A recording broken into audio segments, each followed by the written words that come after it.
ভাবি, আমি চলে যাচ্ছি। হ্যাঁ, তো যাও না। কে তোমাকে আটকে ধরে আছে?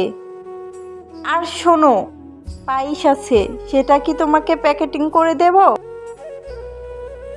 না ভাবি, লাগবে না, থাক।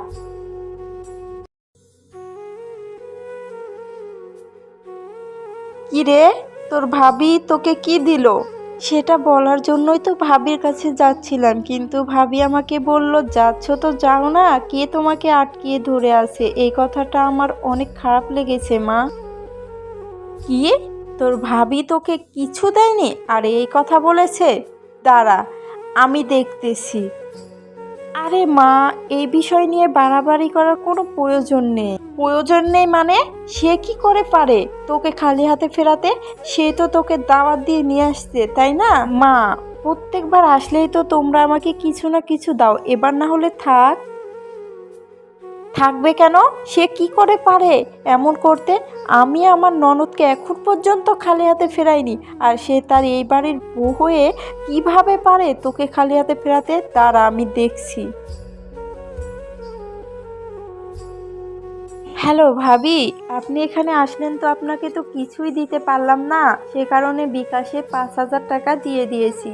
সেই টাকাটি তুলে আপনি কিছু কিনেন এবং বাবুদের কিছু কিনে দিয়েন। আর ভালো থাকবেন ভাবি।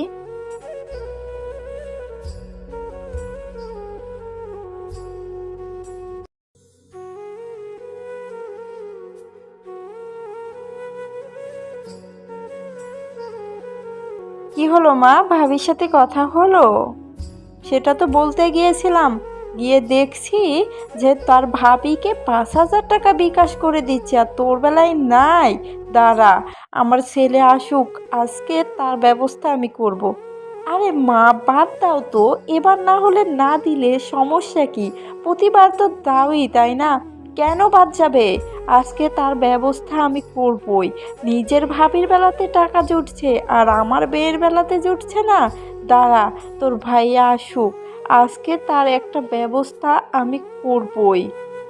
আপা, কই? এই তো ভাবি। কি হয়েছে, কিছু বলবেন? না মানে, এই যে এখানে কিছু জিনিস আছে বাচ্চাদের জন্য, এখানে নেন।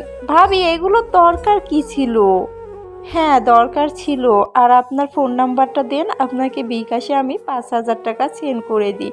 আপনি আমার ছেলের জন্মদিনে আসছেন, আপনাকে কিছুই দেওয়া হয়নি আর তেমন সময়ও দেওয়া হয়নি, তো আপু সেই কারণে রাগ করেন না, নাম্বারটি দেন।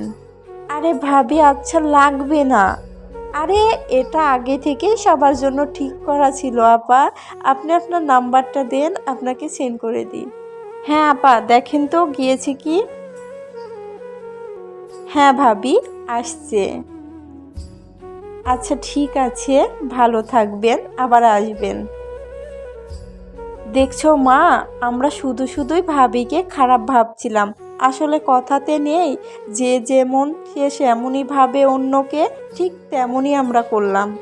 ঠিক বলেছিস মা, আমার বৌমা অতটাও খারাপ না, আমরা শুধু শুধুই তাকে ভুল বুঝতেছিলাম। হ্যাঁ মা, ঠিক বলেছো। শুধু শুধু 5,000 টাকা চলে গেল। সঠিক সময়তে শাশুড়িকে দেখতে পেয়েছিলাম, না হলে ভাবিকে 5,000 টাকা দেয়া দেখলে এই সংসারে কতটা যে ঝামেলা করতো। যাই হোক, ননদকে শুধু শুধু 5,000 টাকা দিতে হলো, এটা কোনো নিয়তি ছিল না। মনে করব হারিয়ে গেছে টাকাটা।